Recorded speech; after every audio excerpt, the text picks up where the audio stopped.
બાબતો માટેના ઝઘડા પણ નિવારી શકાય છે કે નહીં. તો હવે આ તો ઝઘડાથી કદાચ આપણને થોડુંક ફેમિલીમાં અથવા તો કૌટુંબિક નુકસાન થાય, પણ આ તો મોટું જ્યારે ધંધામાં નુકસાન થાય ત્યારે આખા દેશને નુકસાન થાય, કારણ કે ધંધાનો વિકાસ એ દેશનો વિકાસ છે. એટલે મિત્રો, કાર્યક્ષમ માહિતી સંચાર એ આ બજેટરી કંટ્રોલનો મોટામાં મોટો ફાયદો કહી શકીએ, અથવા તો એનું મહત્ત્વ કહી શકાય. સાધનોનો શ્રેષ્ઠ ઉપયોગ.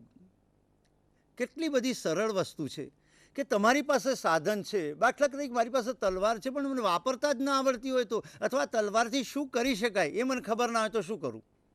તો આપ બધા જાણો છો કે એ વખતે મારી પાસે આ બાબત હોવી જોઈએ કે હું એ તલવારથી આટલું કામ કરી શકીશ, એમ આ મશીન આટલું ઉત્પાદન કરી શકશે. એટલે એની મર્યાદા છે અથવા તો એની લિમિટ છે, તો આપણે એટલું ઉત્પાદન એની પાસેથી લઈ શકીએ છીએ. આપણી પાસે ઓછું મટીરિયલ તો વધારે લાવીને પણ એ સમયમાં આપણે એટલું વધારે ઉત્પાદન કરી શકીએ કે જેથી આપણા ખર્ચા, સાહેબે કહ્યું પડતર ઘટાડો, અત્યારના જમાનામાં પડતર ઘટાડો તો જ ચાલી શકે એમ છે. ભાવ વધારો ક્યારે પણ આપણે વેપારી હોય અથવા તો ગ્રાહક હોય સ્વીકારતો નથી. એટલે આપણે આપણી ઉત્પાદકતા વધારવી હોય, આપણું પડતર ઘટાડવી હોય, તો દરેક આપણી પાસેના સાધનો છે, વ્યક્તિઓ છે, એમની શું શક્તિ છે એ જાણી લઈએ તો આપણે મેક્સિમમ એનો ઉપયોગ કરી શકીએ. કારણ કે નહીં તો માણસ આઈડલ બેસી રહે, મશીન એમને પડ્યા રહે કે ભાઈ આપણે આ મશીન 100,000 એકમ ઉત્પાદન કરે છે, પણ આપણી પાસે 800 એકમનું જ રો મટીરિયલ છે, તો 800 એકમ 200 પડ્યા રહે. આ 200 એકમ માટેની એની કેપેસિટી છે, પણ આપણે વી કેન નોટ યુટિલાઇઝ.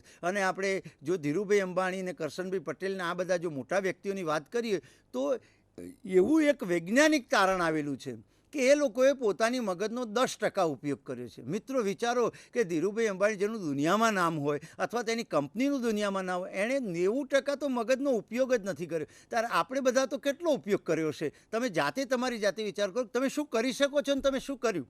એટલે તમારી કેપેસિટી જાણો.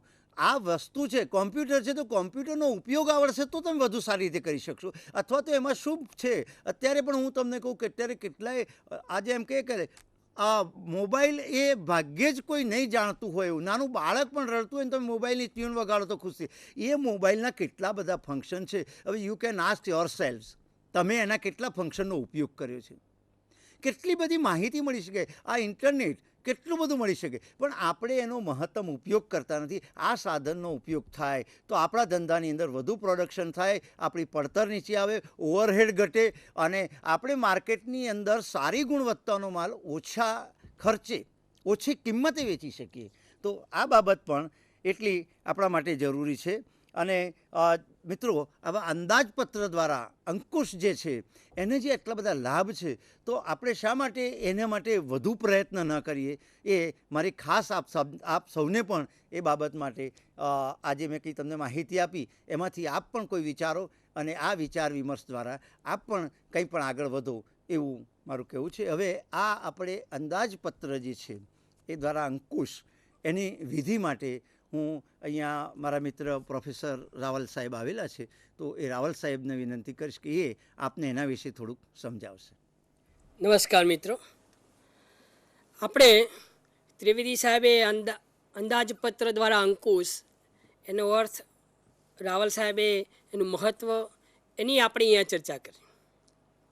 હવે આપણે અહીંયા જોવાનું છે કે અંદાજપત્ર દ્વારા અંકુશ એની પ્રક્રિયા શું છે, કઈ રીતે આપણે અંદાજપત્ર બનાવી શકાય, કઈ રીતે એને કંપનીમાં અમલીકરણ કરવું, કઈ પદ્ધતિથી આગળ વધી શકાય, એના કયા કયા તબક્કાઓ છે, એની આપણે અહીંયા હવે ચર્ચા કરવાની થાય છે. તો અંદાજપત્ર દ્વારા અંકુશની જે પ્રક્રિયા છે એના વિવિધ તબક્કાઓ છે. સૌથી પહેલો તબક્કો આપણે જોઈએ તો ધ્યેય અને સત્તાની સ્પષ્ટતા. અહીંયા જ્યારે કોઈ પણ અંદાજપત્ર તૈયાર કરવામાં આવે ત્યારે સૌથી પહેલાં એનો ધ્યેય એટલે કે હેતુ શું છે એ આપણે સ્પષ્ટ કરવો પડે. દાખલા તરીકે નફો વધારવો છે, પ્રોફિટ મેક્ઝિમાઇઝેશન, વેલ્થ મેક્ઝિમાઇઝેશન, મિલકતો વધારવી છે, કે પબ્લિક વેલફેર. તમારો અંદાજપત્ર જે તૈયાર કરવું છે અને હેતુ શું છે એ તમારે સૌથી પહેલો અહીંયા ક્લિયર કરી દેવું પડે છે. નફો જ વધારવો છે તો આખા ધંધાનું તમામે તમામ પ્રવૃત્તિઓ, તમામે તમામ વિભાગોનું કામગીરી નફો વધારવાના ધ્યેય પર જ કેન્દ્રિત હોવું જોઈએ. એટલે કે ધ્યેય નક્કી કરવો, એના આધારે તમારે સત્તાની વહેંચણી કરવાની છે. એટલે કે અહીંયા તમે ધ્યેય નક્કી કર્યો, એના આધારે યોજના, નીતિ આ તમારે નક્કી કરવાનું થશે. સૌથી પહેલાં કંપનીનો મુખ્ય ધ્યેય, જેને આપણે વિઝન તરીકે ઓળખીએ છીએ, એટલે કે મુખ્ય ધ્યેય નક્કી કરવો કે આપણે આ વર્ષે આટલું વેચાણ વધારવું છે. એના આધારે આપણે વિભાગવાર ધ્યેય નક્કી કરવાના થાય છે કે દરેક વિભાગ કઈ રીતે કામગીરી કરશે. દાખલે કે નફો વધારવાનો ધ્યેય નક્કી થયો તો હવે ઉત્પાદન વિભાગ ઓછી પડતરે સારી ક્વોલિટીનું ઉત્પાદન થાય એ પ્રમાણે કામ કરશે.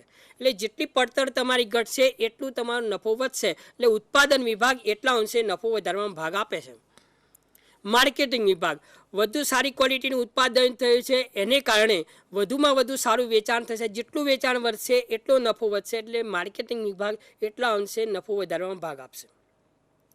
કર્મચારી વિભાગ સારામાં સારી ક્વોલિટીના કર્મચારીની ભરતી થશે, એના કારણે બગાડ ઘટશે, તો જેટલા અંશે તમારો બગાડ ઘટશે એટલા અંશે નફામાં વધારો થશે. સારી ક્વોલિટીના કર્મચારીઓ હોય તો એ રીતે કર્મચારી વિભાગ પણ નફો વધારવામાં ભાગ આપે છે. R&D વિભાગ રિસર્ચ એન્ડ ડેવલપમેન્ટ સારામાં સારું નવીનીકરણ કરીને બજારમાં મૂકવું જેથી લોકો એનો વધુમાં વધુ સારો સ્વીકાર કરશે, તો એ રીતે R&D વિભાગ નવીનીકરણ કરીને નફો વધારવામાં ભાગ આપશે. એટલે કે સૌથી પહેલાં મુખ્ય હેતુ નક્કી કરવો, એના આધારે આપણે વિભાગ પ્રમાણે હેતુઓ નક્કી કરવા પડે છે. આ સૌથી પહેલો આપણો અંદાજપત્ર દ્વારા અંકુશનો સૌથી પહેલો તબક્કો છે. ત્યાર પછી બીજો મુદ્દો આપણે જોઈએ તો અંદાજપત્રનો પ્રકાર નક્કી કરવો. આપણે સૌથી પહેલાં જોયું કે આપણો હેતુ શું છે, નફો વધારવાનો હોય અથવા તો મિલકતો વધારવી છે કે લોક કલ્યાણ કરવું છે. દાખલે કે સરકારની કોઈ પણ યોજનાઓ હોય તો એનો હેતુ નફાનો નથી હોતો, એનો હેતુ પબ્લિક વેલફેર એટલે કે લોક કલ્યાણનો હોય છે. તો દરેક ધંધાની જે પ્રવૃત્તિઓ અલગ પડતી હોય એ પ્રમાણે એમને ધ્યેય નક્કી કર્યો. હવે એના આધારે એમને અંદાજપત્રનો પ્રકાર નક્કી કરવો પડે છે કે આપણે કયા પ્રકારનું અંદાજપત્ર તૈયાર કરવું પડશે.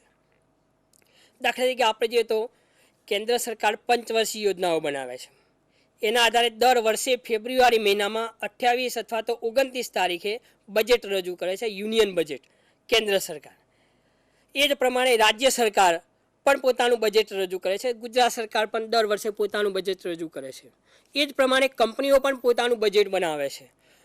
એને જ પ્રમાણે ફેમિલી લેવલે પણ બજેટ થાય છે, અને દરેક વ્યક્તિ પોતાનું પણ વ્યક્તિગત ઇન્ડિવિડ્યુઅલ પણ બજેટ બનાવે છે.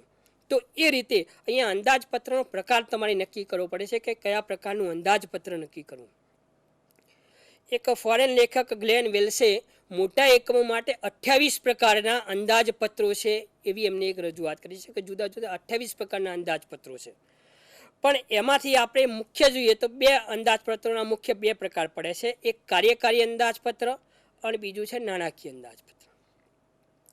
કાર્યકારી અંદાજપત્રમાં આપણે બે મુદ્દાઓ વિચારીએ છીએ કે આવક, ખર્ચ અને નફાનું પ્રમાણ વિચારીએ છીએ કે આપણી આવક કેટલી હશે, આપણું ખર્ચ હશે કેટલું હશે ને એના આધારે આપણું નફાનું પ્રમાણ કેટલું હશે. આ ત્રણ મુદ્દા આપણે કાર્યકારી અંદાજપત્રમાં વિચારીએ છીએ અને એના આધારે આપણે અંદાજપત્ર તૈયાર કરીએ છીએ. વેચાણ વિભાગ વેચાણને લગતું અંદાજપત્ર તૈયાર કરશે, ખરીદ વિભાગ ખરીદને લગતું અંદાજપત્ર તૈયાર કરે છે. એ જ પ્રમાણે આપણે બીજો પ્રકાર જોઈએ તો નાણાકીય અંદાજપત્ર, જેને ફાઇનાન્શિયલ બજેટ કહેવામાં આવે છે. તો અહીં વિવિધ નાણાકીય જરૂરિયાતો શું છે એને આપણે વિચાર કરીશું. રોકડની અંદાજપત્ર, મૂડી ખર્ચનું અંદાજપત્ર અને અંદાજિત પાકું સરવૈયું, આ ત્રણેય લેવલે આપણે અહીંયા વિચારવાનું થાય છે. રોકડ અંદાજપત્ર એટલે કે આપણે રોકડનું આવક જાવકનું પ્રમાણ કેટલું રહેશે. મૂડી ખર્ચનું અંદાજપત્ર, આપણે મૂડી જે મિલકતો છે એ વધારવા માટે કેટલું મૂડી રોકાણ કરવું પડશે, ભવિષ્યમાં મિલકતો આપણે ખરીદવાની થાય તો એ વખતે કેટલી કિંમત હશે એનો અંદાજ લગાવવાનો થાય. એ બધું મૂડી ખર્ચનું અંદાજપત્ર આવે છે. એના આધારે અંદાજિત પાકું સરવૈયું કંપની તૈયાર કરે છે. તો આ પ્રમાણે મુખ્ય બે અંદાજપત્રોના પ્રકાર કાર્યકારી અંદાજપત્ર અને નાણાકીય અંદાજપત્ર. દરેક કંપની પોતપોતાની ખાસિયત, પોતાની નાણાકીય પરિસ્થિતિ, બજારમાં એનો હિસ્સો કેવો છે, એની પ્રતિષ્ઠા કેવી છે, એના આધારે દરેક કંપની પોતપોતાની રીતે સ્વતંત્ર મણે અંદાજપત્રનો પ્રકાર નક્કી કરે છે. બીજો મુદ્દો પ્રકાર નક્કી થઈ ગયો. એના પછી હવે ત્રીજું આપણે જોઈએ કે અંદાજપત્રનો સમય નક્કી કરવો, કે કેટલા સમય માટે આપણે અંદાજપત્ર બનાવવું છે. સામાન્ય રીતે સમયમાં જોઈએ તો ત્રણ પ્રકાર આપણે જોઈ શકાય. એક ટૂંકા ગાળાનું, મધ્યમ ગાળાનું અને લાંબા ગાળાનું અંદાજપત્ર. કેટલીક વાર આપણે જોઈએ તો 1 વર્ષનું બજેટ તૈયાર કરે છે. જે આપણે અગાઉ વાત કરી કે કેન્દ્ર સરકાર દર ફેબ્રુઆરી મહિનામાં બજેટ જાહેર કરે છે, તો એ 1 વર્ષનું અંદાજપત્ર છે.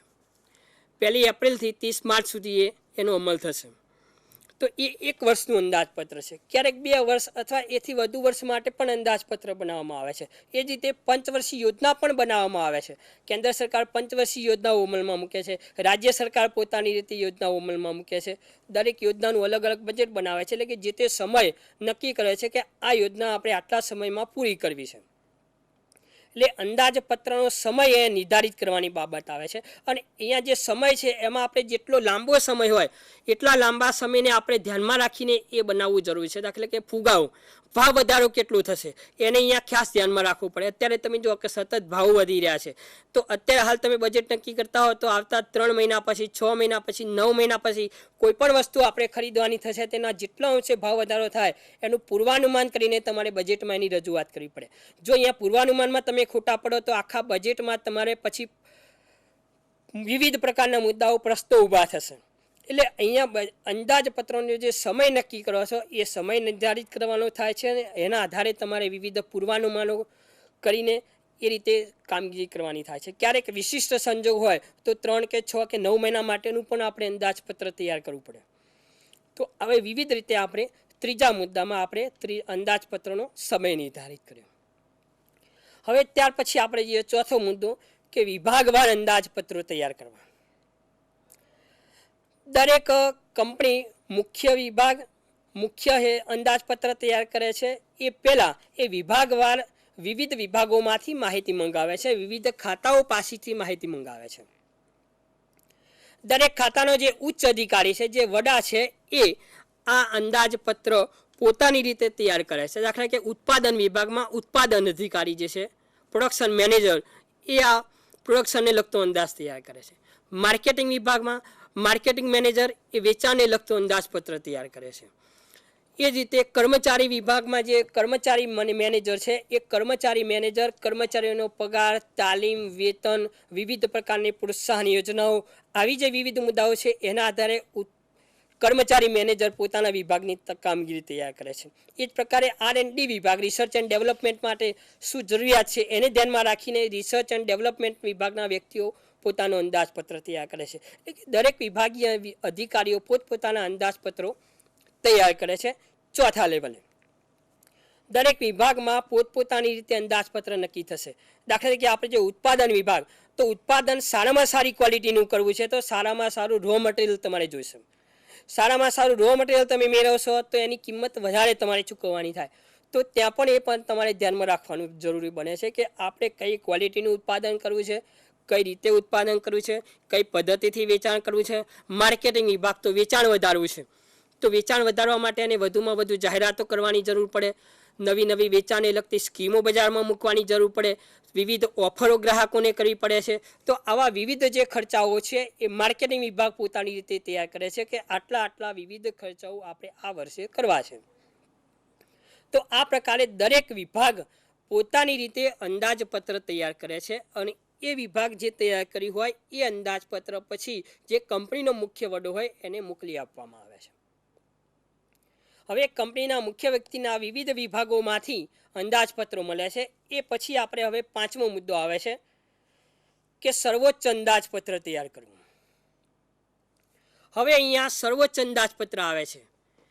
કંપનીએ મુખ્ય નક્કી કર્યું, વિવિધ વિભાગોમાંથી વિભાગીય માહિતી પણ હવે તમારી પાસે આવી ગઈ છે. એ માહિતી આવ્યા પછી હવે ઉચ્ચ અધિકારી જે છે, ચેરમેન બોર્ડ ઓફ ડાયરેક્ટર્સ અને મુખ્ય ફાઇનાન્શિયલ મેનેજર એટલે કે મુખ્ય નાણાં અધિકારી આ સાથે બેસીને જે વિભાગીય માહિતી આવી હોય એનું આખું માહિતી એકત્ર કરી હવે એનું વિશ્લેષણ કરે છે. એનાલિસિસ કે વિવિધ વિભાગોમાંથી જે માહિતી આવી છે એનું આખું વિશ્લેષણ કરે છે અને એ વિવિધ વિશ્લેષણોની કામગીરી એ કરે છે. વિવિધ ખાતાવાર વિભાગપત્રો અંદાજીય જે કામગીરી છે એના આધારે પોતાની રીતે ઉચ્ચ અધિકારી આનું વિશ્લેષણ કરશે. ત્યાર પછી એક સામાન્ય સભા બોલાવે છે, વિવિધ વિભાગીય અધિકારીઓની એક સભા બોલાવે છે, એક મિટિંગ બોલાવે છે અને એ મિટિંગમાં દરેક વિભાગ સાથે ચર્ચા વિચારણાઓ કરવામાં આવે છે. દાખલા કે ઉત્પાદન અધિકારી છે તો એમની સાથે વિવિધ ચર્ચા વિચારણાઓ થાય કે આટલું આપણું તમે બજેટ મૂક્યું છે એમાં તમારી કામગીરી આપણે કઈ રીતે કરવી છે, તો ઉત્પાદન વિભાગ સાથે ચર્ચાઓ થશે. અને અહીંયા તમે જુઓ કે ઉત્પાદન વિભાગ સાથે ચર્ચા હશે તો વિવિધ વિભાગીય વ્યક્તિઓ પણ એને સાંભળતા હશે. એટલે જ્યાં પણ હવે ક્યાંય ભૂલ થઈ હોય, ધારો કે ઉત્પાદનના મેનેજરથી કે કોઈ પણ જગ્યાએ, તો એ ભૂલ અહીંયા પકડાય છે. એટલે ત્યાં આપણે જે ભૂલ થઈ હોય, ક્વેરી ક્યાંય પણ આવે કે ક્યાંય તમને વિચલન જોવાય, તો એ તમે ત્યાં દૂર કરી દો છો. એટલે કે વિસંવાદિતા હોય, વિરોધાભાસ હોય, એ વિભાગીય વિરોધાભાસો જે જો કોઈ હોય એ બધા દૂર થઈ જાય છે. અને એને બધા એના વિભાગો સાથે ચર્ચા થાય, ઉત્પાદન વિભાગ સાથે ચર્ચા થાય, માર્કેટિંગ વિભાગ સાથે ચર્ચા થાય, કર્મચારી વિભાગ સાથે ચર્ચા થાય કે આ વર્ષે તમારે તાલીમ આપવા માટે કેટલું બજેટ જોઈશે, નવા કર્મચારીઓને કેટલી ભરતી કરવાની છે, ક્લાસ 1, ક્લાસ 2, ક્લાસ 3, ક્લાસ 4 કેટલા કર્મચારીઓ છે, રિટાયર થાય એવા કેટલા છે, નવા કેટલા ભરતી કરવા પડશે. ખાસ કરીને જ્યારે નવા ભરતી કરવા પડતા હોય કર્મચારીઓ, ત્યારે સૌથી વધારે તાલીમની જરૂરિયાત હોય, તો તાલીમનો ખર્ચ ત્યાં તમારે વધે.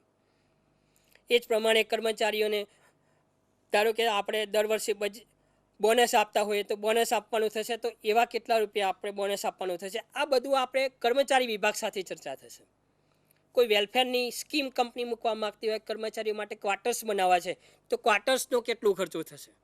આવી વિવિધ બાબતોની ચર્ચા તમે કર્મચારી વિભાગ સાથે કરશો. ત્યાં પણ કંઈ મિસ્ટેક કે તમને લાગ્યા તો એ સાથે તમે બેઠા છો, બધા સાથે મળીને ચર્ચા કરો છો. ધારો કે એક વ્યક્તિના ધ્યાનમાંથી અમુક બાબત ખ્યાલ બહાર જતી રહી, તો બીજા વ્યક્તિના ધ્યાનમાં આવી જશે. એટલે ત્યાં એ ભૂલ હશે પાછી સુધરી જશે. એટલે કે દરેક વિભાગીય વ્યક્તિઓ સાથે આવી ચર્ચા વિચારણાઓ થાય છે, અને એમાંથી આવી ભૂલો જે છે એ કાઢીને આખું સંકલન કરીને કંપનીનું અંદાજપત્ર, વાર્ષિક સર્વોચ્ચ અંદાજપત્ર તૈયાર કરવામાં આવે છે. સર્વોચ્ચ અંદાજપત્ર, વાર્ષિક સર્વોચ્ચ અંદાજપત્ર કંપની તૈયાર કરે છે. અને એ રીતે પેલા વિભાગીય માહિતી મેળવી, એના આધારે આપણે વાર્ષિક સર્વોચ્ચ અંદાજપત્ર તૈયાર કરીએ. સર્વોચ્ચ અંદાજપત્ર તૈયાર થઈ જાય છે. એ પછી આપણે હવે જોઈએ કે છઠ્ઠો મુદ્દો હવે કયો આવશે, તો હવે છે અંદાજપત્રનો અમલ અને તેના પર અંકુશ. આપણે વિવિધ વિભાગો સાથે ચર્ચા કરી, ફાઇનલ બજેટ બનાવી દીધું. હવે આપણે યોજનાનો યોગ્ય અમલ કરવાનો છે, ઇમ્પ્લિમેન્ટેશન, અમલીકરણ આપણે કરવાનું છે. એટલે કે આપણે જે બજેટ બનાવ્યું કંપનીનું સર્વોચ્ચ વિભાગીય, હવે એના આધારે કંપનીમાં કામગીરી શરૂ થાય છે. અહીંયા